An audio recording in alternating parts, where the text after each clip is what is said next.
Ya, bagaimana kemudian kasus itu lagi-lagi mencoreng kehakiman di tanah air dan juga menghilangkan rasa kepercayaan masyarakat terhadap penegakan hukum di Indonesia. Bagaimana hal ini kemudian bisa terjadi? Lagi-lagi kalau kita lihat pemirsa sejak 13 tahun terakhir, total ada kurang lebih 29 hakim yang ditetapkan sebagai tersangka kasus korupsi. Bagaimana mereka yang kemudian di bumi disebut sebagai wakil Tuhan justru menjual keadilan? Kami akan membahasnya bersama dengan sejumlah narasumber. Kami sudah hadir bersama dengan kami di studio. Apa kabar Indonesia Malam saat ini? Ada Pak Marwar Arsiahaan, Hakim MK tahun 2003 hingga 2008 ya Pak ya. Selamat malam Pak Marwar. Selamat malam. Selamat malam. Salam sehat untuk Anda Pak Marwar. Terima kasih sudah hadir. Terima kasih. Dan juga sudah hadir bersama dengan kami ada Mas Kurnia Ramadana selaku pemerhati hukum. Selamat malam Mas Malam Kurnia. Mbak Maria. Kabar sehat ya Mas ya? Sehat, alhamdulillah. Dan juga sudah tersambung bersama kami pemirsa ada juru bicara MA, ada Prof Yanto yang nanti juga akan bergabung bersama dengan kami. Oke, kalau kita melihat kasus terakhir Mas Kurnia, bagaimana kemudian ini bisa menggoncang kita semua? Ini juga bukan nama-nama yang biasa saja. Ini merupakan nama-nama hakim yang luar biasa menangani kasus hukum yang juga tidak biasa, Mas Kurnia. Ya, ini merupakan badai ya, di lembaga peradilan dan penegakan hukum di Indonesia. Lebih dari 20 hakim terjerat kasus korupsi hampir di seluruh tingkatan. Kalau kita bicara di tingkat pengadilan jumlahnya banyak, ada juga hakim agung di Mahkamah Agung yang pernah terjerat korupsi, bahkan di Mahkamah Konstitusi, 2 hakim konstitusi juga pernah menjadi pesakitan di Komisi Pemberantasan Korupsi. Tentu ini patut disesalkan dan harus ada pembenahan secara sistemik, khususnya di lembaga Mahkamah Agung. Lembaga yang menjadi pengawas juga harus turun langsung. Misalnya, kita memiliki komisi yudisial yang bisa melihat, menginvestigasi apakah ada dugaan pelanggaran kode etik atau tidak. Di internal Mahkamah Agung ada badan pengawas Mahkamah Agung. Sehingga ke depan jika kolaborasi ini bisa dilakukan, tentu harapan kita angka praktik korupsi mafia peradilan itu dapat turun atau bahkan bisa dihilangkan. Tentu kalau kita bicara hakim, ada beberapa pemaknaan. Misalnya hakim itu adalah penegak hukum sekaligus penentu keadilan dengan jumlah yang sangat fantastis. Kurang lebih kalau saat ini sedang diusut oleh kejaksaan ada angka 60 miliar rupiah yang dilakukan oleh 4 orang hakim, 1 pejabat struktural saat menjadi wakil ketua Pengadilan Negeri Jakarta Pusat, dan ada 3 orang hakim. Bahkan korupsi itu dilakukan ketika berkas itu baru masuk.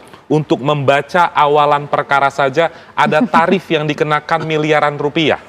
Tentu ini harus diusut secara transparan dan kita berharap nanti ketika masuk proses persidangan, tuntutan dan vonisnya dapat mencerminkan rasa keadilan. Maka dari itu Mbak Maria, kalau kita bicara tentang Undang-Undang Pemberantasan Tindak Pidana Korupsi, pasal yang terkait dengan suap hakim itu dibedakan. Ada pasal 6 ayat 1 huruf A di sana, di mana ketika dibedakan berarti ada lex spesialis dan hukumannya jauh lebih berat. Bagi penyuap, kalau penyuap biasa, misalnya di pasal 5 Undang-Undang Tipikor itu, maksimal hanya 5 tahun penjara. Tapi kalau kita bicara tentang suap hakim, maka maksimalnya lebih dari 10 tahun penjara. Sebegitu seriusnya undang-undang melihat korupsi peradilan, namun sayangnya para wakil Tuhan itu justru menciderai dan mencoreng nama baik institusi Mahkamah Agung. Oke, artinya kalau Anda melihat ini celahnya berada di pengawasan dalam hal ini Komisi Yudisial? Ada banyak Mbak Maria, misalnya satu soal bagaimana memastikan integritas hakim ketika direkrut sampai nanti mereka mendapatkan jabatan-jabatan di kelas basah misalnya di Indonesia misalnya, dan juga kita harus melihat dalam substansi perkara yang sekarang sedang diusut misalnya Mbak Maria. Ini kan didapat ketika kejaksaan mengusut yang terkait dengan nama Zarofrikar. Ada hampir 1 triliun rupiah dilihat dan disita dari kediamannya. Di sana ditemukan bukti elektronik. Maka dari itu catatan-catatan yang ada dalam perkara Zarofrikar harus dikembangkan. Masa seorang hakim tergoda sih Mas dengan hal seperti itu? Ya, itu praktik yang selama ini banyak dianggap masyarakat pihak yang lazim misalnya, dan ada pembiaran di internal penegak hukum termasuk lembaga kekuasaan kehakiman. Bagaimana konsep whistleblowing system itu bisa dibangun di Mahkamah Agung dan lembaga kekuasaan kehakiman dengan sendirinya mereka bisa berbenah ketika WBS itu whistleblowing system itu dapat berjalan dengan baik. Itu Mbak Mar. Iya, kalau kita coba bisa hadirkan juga di layar kaca ya pemirsa, kita coba ingin lihat beberapa barang bukti yang kemudian akan ditampilkan di layar kaca Anda. Ini bisa dilihat bagaimana kemudian ini sempat ramai juga kemarin di media sosial begitu ya Mas ya.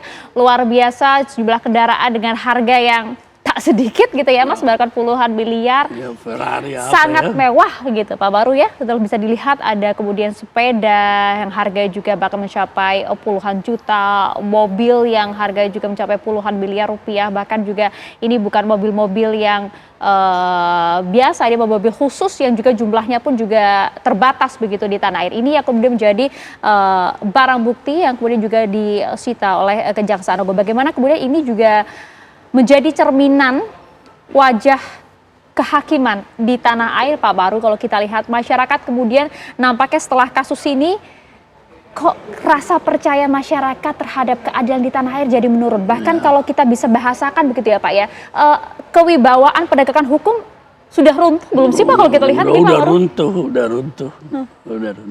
Ya, jadi saya pikir begini nih. Mencengangkan sekaligus sangat menyedihkan ya bahwa itu berulang-ulang terjadi dan skalanya juga sebenarnya mungkin jumlahnya bisa sama dari diukur dari yang lalu, tapi dia punya jumlah uang yang diterima semakin dahsyat begitu.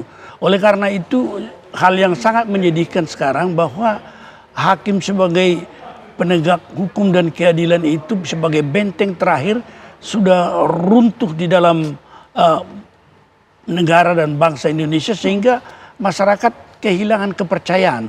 Kalau sudah kehilangan trust, maka itu artinya tidak ada lagi gunanya. Atau kalau kita ambil orang merasa membawa kasusnya ke pengadilan, dia tidak memiliki lagi suatu rasa percaya diri bahwa keadilan akan di sana kecuali ada uang tertentu. Wajar saja kan melihat itu Pak? Ya tidak wajar kalau dari sudut apa yang menjadi cita-cita kita sebagai negara hukum kan.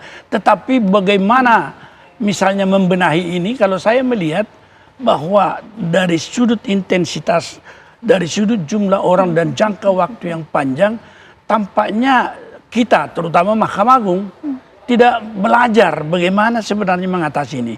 Dan kita juga di dalam sistem pengawasan itu bukanlah seperti yang dibayangkan orang hakim itu diawasi, diikuti. Itu banyak metode-metode yang kita harus belajar ke negara-negara yang lebih maju, bagaimana mekanisme pengawasan itu. Dan khususnya Indonesia ketika perubahan Undang-Undang Dasar dimulai tahun 1999 adanya KY dan MK, kemudian Mahkamah Agung tetap ada. Sebenarnya di dalam perkembangan itu juga ada yang disebutkan konsolidasi, restrukturisasi, reorganisasi yang mencoba membenahi ini semua sehingga menjadi akan lebih jelas. Tetapi kesulitan kita sekarang kalau di Mahkamah Agung itu mereka tetap juga melihat sistem satu atap itu, one roof system yang diciptakan pada tahun 1999 waktu peralihan kita dari Orde Baru zaman Pak Habibie, disetujui usul termasuk saya mengusulkan ikut juga mendukung itu satu atap itu dulu, tetapi menjawab persoalan di zaman Pak Harto. Tetapi sesudah itu sekarang tentu berubah keadaannya dan Mahkamah Agung ini sebenarnya di dalam keadaan sekarang ini tidak bisa lagi berdiri sendiri, harus ikut. Bahkan presiden sebagai pemegang kekuasaan tertinggi di eksekutif, tetapi juga sebagai pimpinan negara, kepala negara, dia harus juga ikut mendorong dan bukan dalam arti mencampuri, tetapi mendorong bagaimana pembenahan peradilan ini. Bahkan juga dengan melihat Zarof yang memiliki skala besar begitu dan 1 triliun dengan 51 kilogram emas itu tentu itu adalah dalam jangka panjang. Dia pejabat di sana kurang lebih sampai berapa puluh tahun dan bahkan menurut cerita apa itu benar saya belum pastikan itu bahwa dia juga menjadi tim sukses dari ketua Mahkamah Agung yang ada sekarang. Yang boleh dikatakan dia menjadi menang mutlak pada waktu itu. Oleh karena itu bahan-bahan ini harus dikaji, tidak bisa hanya Mahkamah Agung sendiri tetapi sistem yang kita lihat bahkan komisi judisial harus diperkuat dengan kondisi yang sekarang ini, di mana dia sering sekali tidak dipercayai atau tidak dihormati betul lah ketika dia melakukan suatu model-model pengawasan. Tapi model pengawasan juga harus kita belajar sedemikian rupa sehingga ada yang dikatakan tidak boleh pengawasan itu melanggar independensi hakim, itu harus kita pegang teguh. Oleh karena itu mekanismenya seperti apa? Inilah yang harus dipelajari secara bersama-sama. Oleh karena itu pada waktu Zarov tertangkap, kita menyarankan juga Presiden keluarkan dululah Perpu.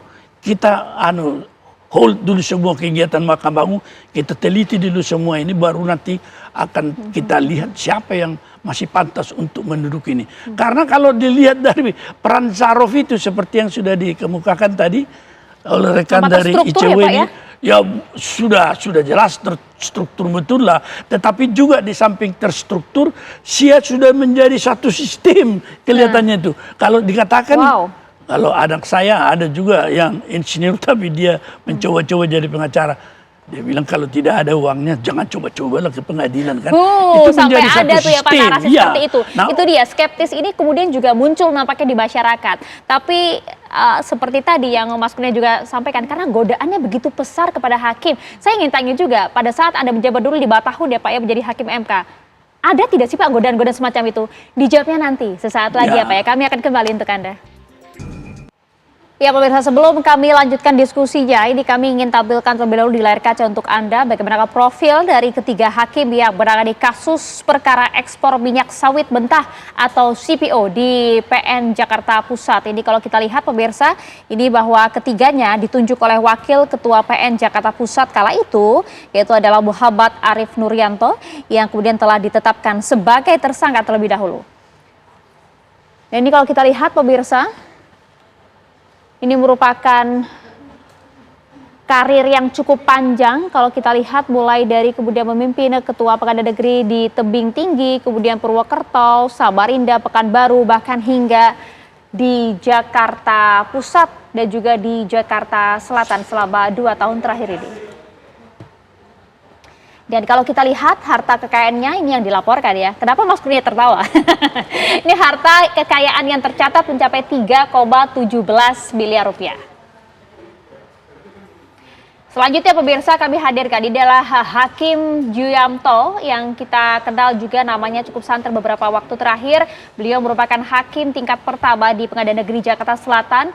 Pernah pula menangani kasus penyiraman air keras ke Novel Baswedan yang cukup ramai pada waktu itu. Dan juga hakim tunggal dalam kasus pra-peradilan Hasto Kristianto. Selain 2 hakim tersebut pemirsa, ini kita juga tampilkan profil hakim ketiga, yaitu adalah Hakim tingkat pertama PN Jakarta Timur, Agam Syarif Baharudin, yang juga pernah menangani kasus Habib Rizik tentang kerumunan di wilayah Megamendung. Ini merupakan ketiga hakim yang kita tahu betul bukan hakim yang biasa, begitu ya, hakim yang namanya juga cukup santer, cukup dianggap berwibawa dalam menegakkan keadilan. Dan kalau kita lihat pula di pemirsa, nama hakim lain yaitu Hakim Adhoc di Tipikor PN Jakarta Pusat, Ali Muhtarom, yang juga sempat menangani kasus Top Lembong, namun sudah dicopot saat ini, di mana pernah juga menangani kasus Asabri. Lagi-lagi ini bukan hakim kaleng-kaleng pemirsa, ini adalah para hakim yang luar biasa dianggap dalam menegakkan keadilan. Dan barang buktinya pula seperti ada lihat di layar kaca pemirsa. Wow, ini ya, ini juga ramai di media sosial, 40 lembar mata uang dolar Singapura pecahan 100 SGD dan juga 125, di mana kalau kita lihat ini juga ada lembaran uang dolar Amerika hingga kemudian pecahannya 100 US dollar yang disita di rumah tersangka Muhammad Arif Nuryanto. Kendaraannya pemirsa, waduh, bukan main lagi. Ini baru jumlah uang yang cukup fantastis. Ini kemudian disita di salah satu rumah Hakim Arif Nuryanto di wilayah Tegal, Jawa Tengah. Kemudian juga kita tampilkan juga ada sejumlah uang juga yang kemudian disita di rumahnya di wilayah Jakarta, yaitu tepatnya di Kayu Putih, Pulau Gadung, Jakarta Timur.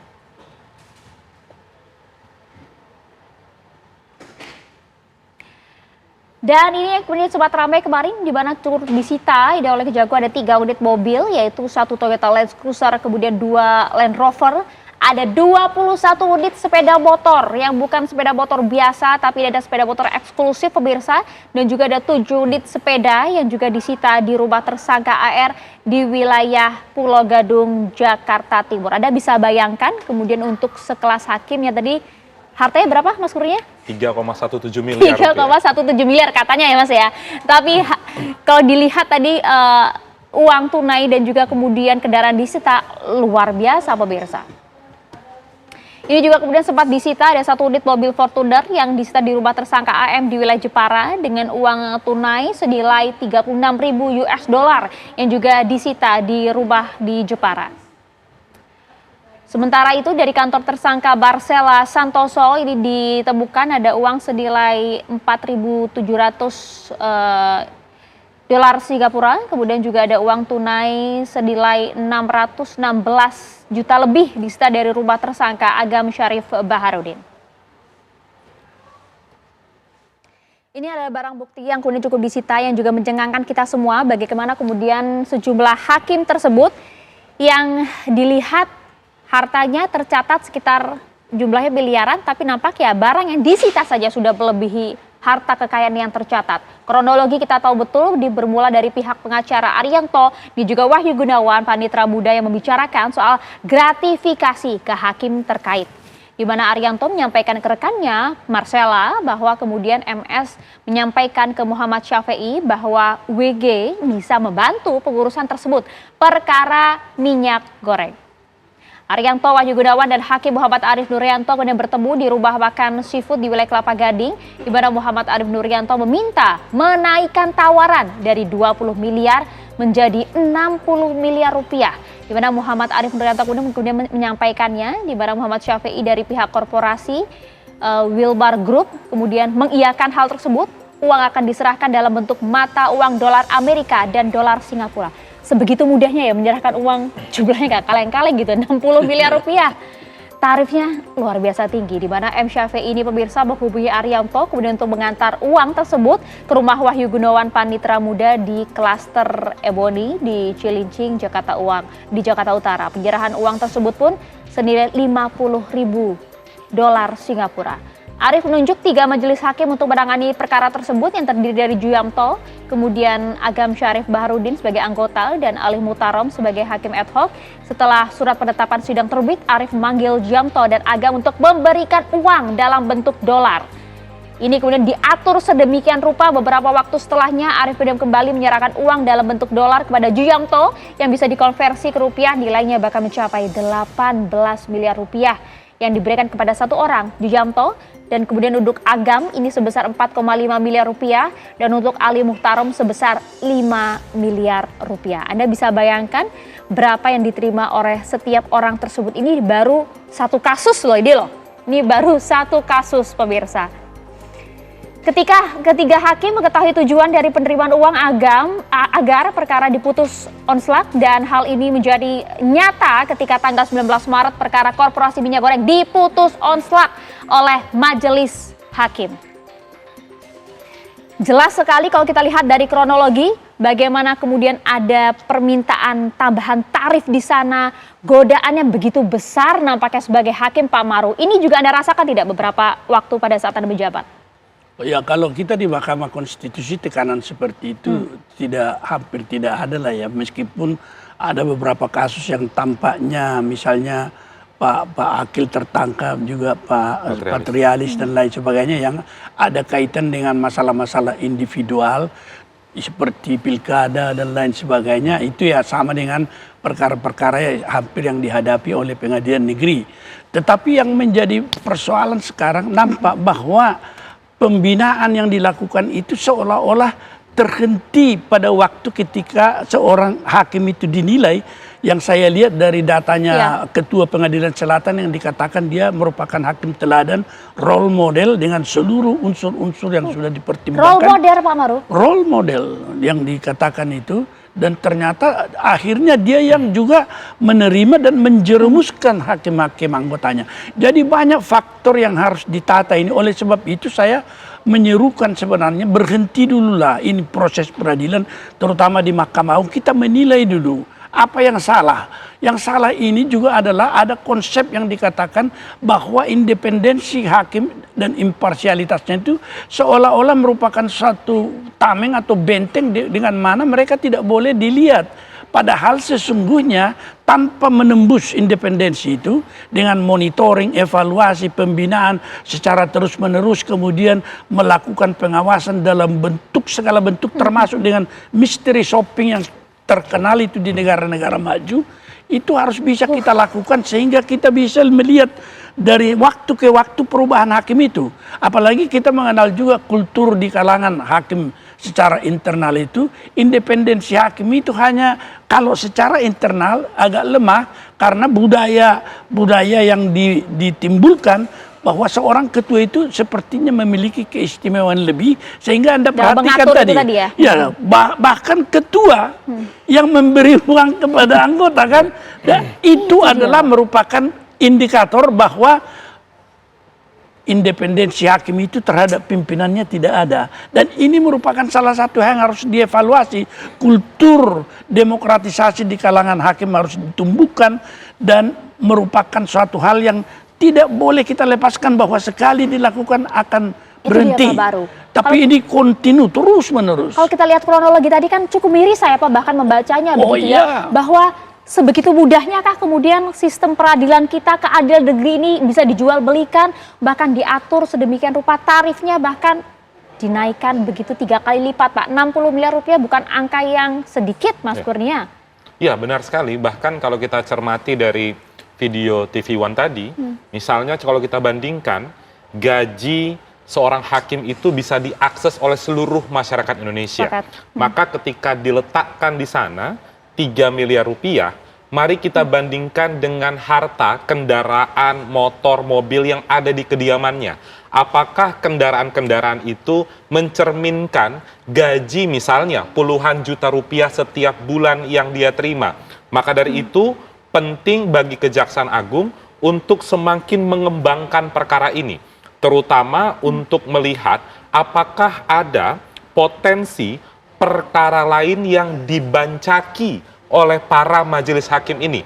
Apakah sekedar penerimaan terkait dengan minyak goreng?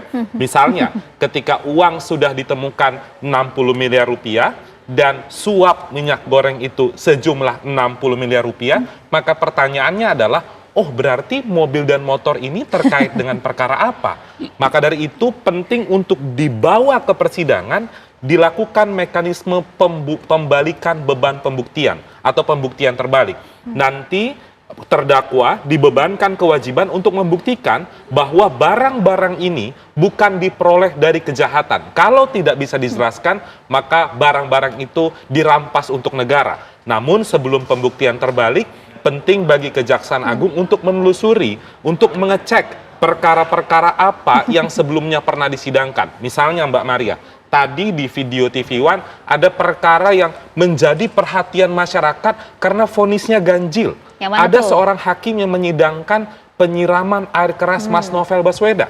Bukankah persidangan itu menimbulkan tanda tanya besar? Apakah persidangan itu dilakukan dengan seperti Pak Maru bilang tadi, ada independensi, ada imparsialitas, atau justru berbelok, atau justru berat sebelah? Itu yang harus dipotret oleh Kejaksaan Agung dan dibenahi oleh institusi lembaga kekuasaan kehakiman seperti Mahkamah Agung. Mbak Maria, tidak kurang-kurang putusan janggal dibahas mungkin di TV One ini. Pertimbangan-pertimbangan misalnya dasar meringankannya itu aneh. Padahal Mbak Maria, Komisi Yudisial itu bisa melakukan eksaminasi putusan. Sehingga hasil eksaminasi itu, penilaian terhadap putusan itu dijadikan pembelajaran bagi Mahkamah Agung. Sayangnya, rasa-rasanya itu belum atau jarang dilakukan kerjasama, koordinasi, sinkronisasi antara KY dan Mahkamah Agung. Tapi ini penting kan Pak Maru kan? Oh sangat penting. Jadi misalnya seperti ini. Kalau kita menilai satu putusan tanpa menyentuh independensi mereka, kita bisa melakukan apa yang dikatakan legal audit, apa yang dikatakan monitoring, evaluasi. Jadi kalau hakim itu sudah ditentukan sebagai orang yang role model, tidak dilepas demikian saja, tetapi ada monitoring, evaluasi, dan mereka tidak mengetahui itu. Teknik-teknik inilah yang kita pelajari dari negara-negara maju yang seharusnya dibawa ke Indonesia ini. Tetapi apa yang saya katakan tadi bahwa 3 cabang kekuasaan di kehakiman itu, MA, MK, dan Komisi Yudisial harus melakukan konsolidasi Kenapa betul. sulit sih Pak selama ini? Ya masing-masing egonya kan. Ego sektor.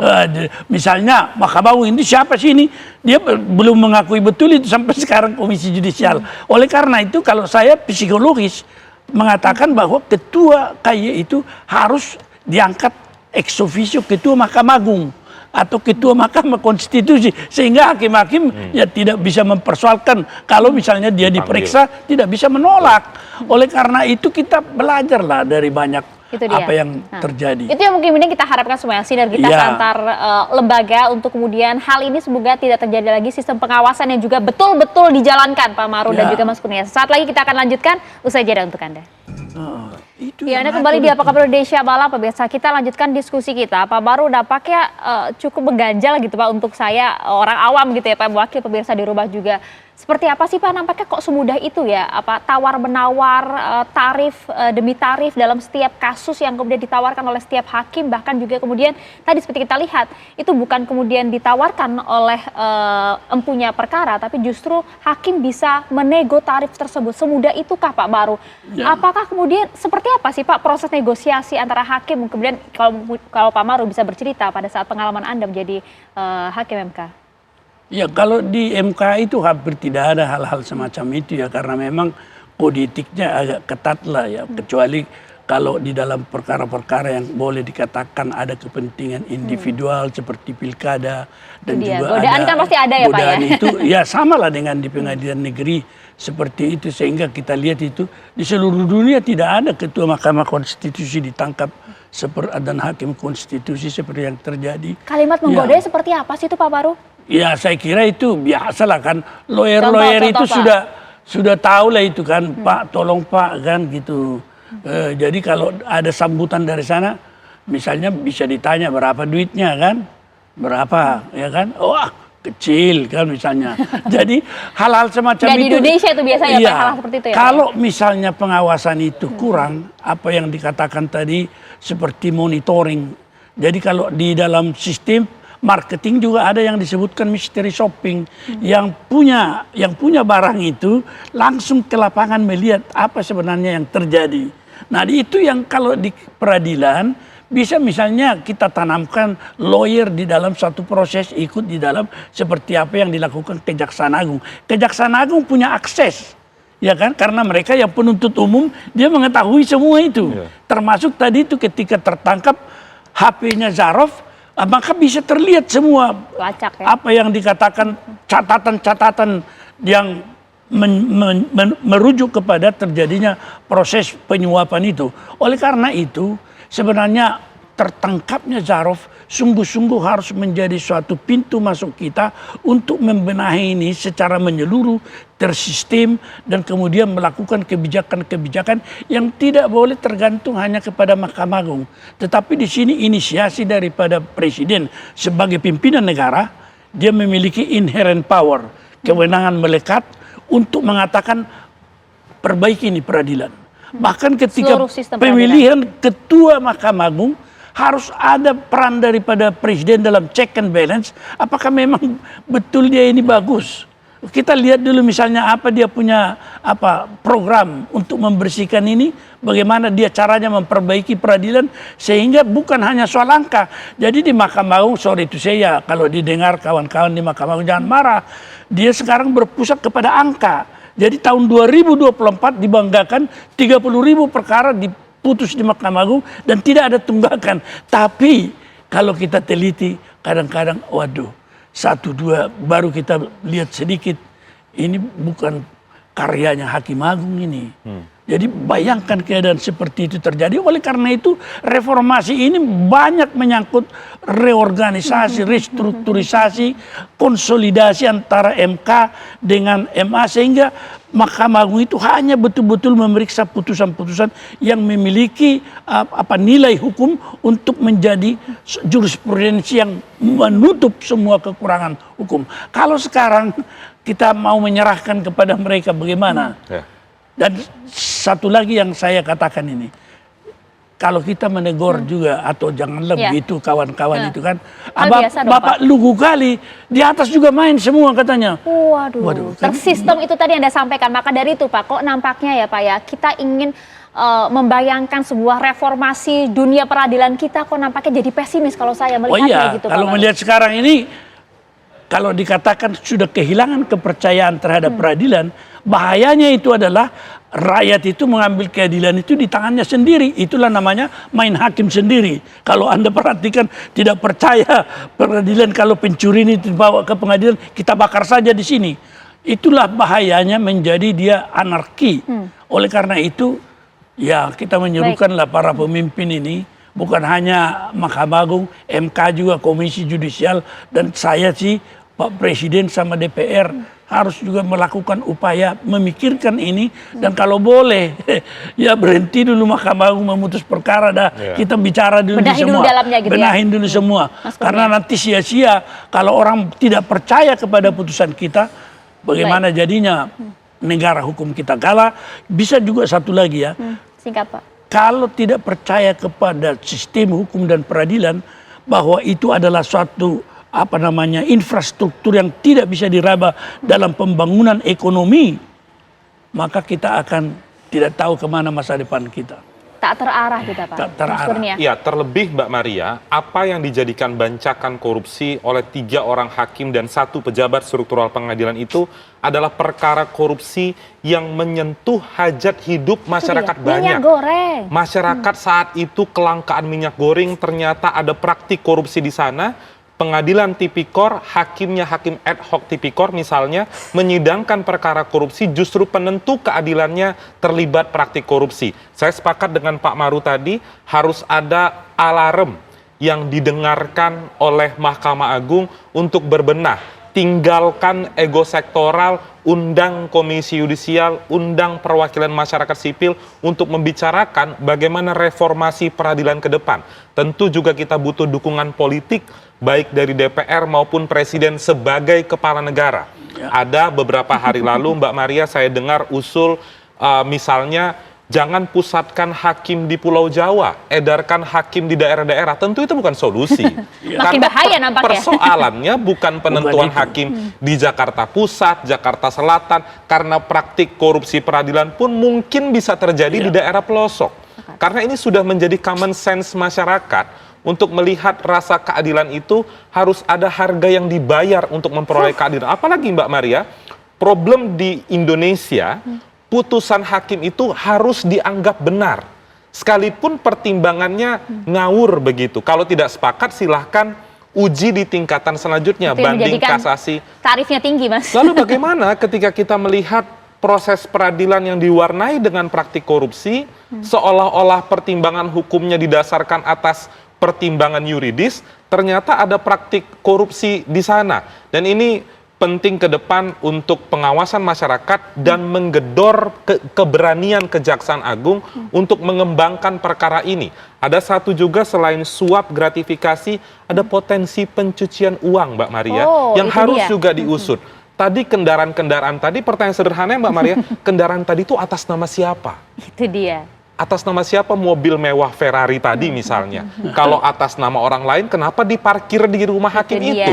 Maka harus ditelusuri apakah ada upaya untuk menyamarkan aset hasil kejahatan. Bukan untuk mencurigai juga sebenarnya, tapi justru untuk mengklirkan. Untuk mengklirkan. Ketika itu terjadi Mbak Maria, maka praktik pencucian aktif, pasif itu sudah terjadi dan harus dilampirkan Kejaksaan Agung dalam surat dakwaan nanti kalau seandainya ada. Seandainya ada, itu dia. Jangan sampai kemudian bersih-bersih gerbakan ini hanya di awal saja Mas Kurnia. Setuju. Di akhir juga harus seperti itu ya. Saya ingin bertanyakan satu terakhir ke Pak Maru. Kalau kemudian ini saya tanyakan Mas Kurnia mungkin biasa saja. Tapi kalau saya tanyakan kepada seorang hakim, ini hakim-hakim semacam ini Pak. selayaknya dihukumnya seperti apa nih, Pak Maruf? Ya, kalau saya sih Mencoreng nama hakim semua ini, Pak. itu cukup berat lah ya. Tetapi tidak usah kita bicarakan tentang apa yang dikatakan seperti sekarang ini hukuman mati dan lain sebagainya.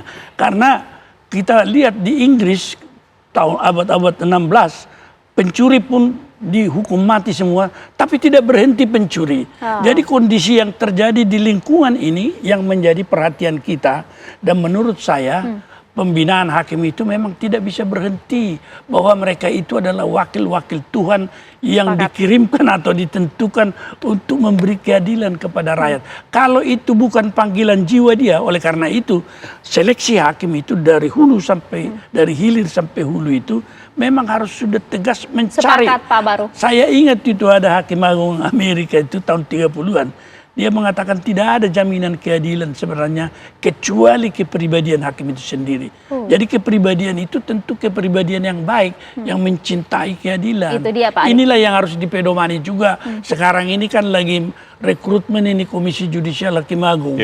Supaya diperhatikan betul. Sepakat, Pak Baru. Jangan sampai kemudian kasus seperti ini kita dengar kembali. Kita ingin tentu, Pak, sebagai masyarakat tanah air, kita ingin melihat hakim-hakim kita yang kemudian adil, jujur, mempunyai integritas yang cukup tinggi, bertanggung jawab, dan juga kemudian bersikap tak memihak. Karena ini wakil Tuhan, Pak. Kita harus bergantung kepada siapa lagi dalam hal keadilan kalau tidak kepada para hakim yang harusnya menjunjung tinggi keadilan. Terima kasih banyak, Mas Kurnia. Pak Maruf, terima kasih atas waktunya. Dan sayang sekali juru bicara MA, Prof Yanto, hingga saat ini tak dapat bergabung dalam diskusi kita karena terkendala sedang dalam perjalanan tadi beliau. Terima kasih banyak atas waktunya bersama dengan kami di Apa Kabar Indonesia Malam.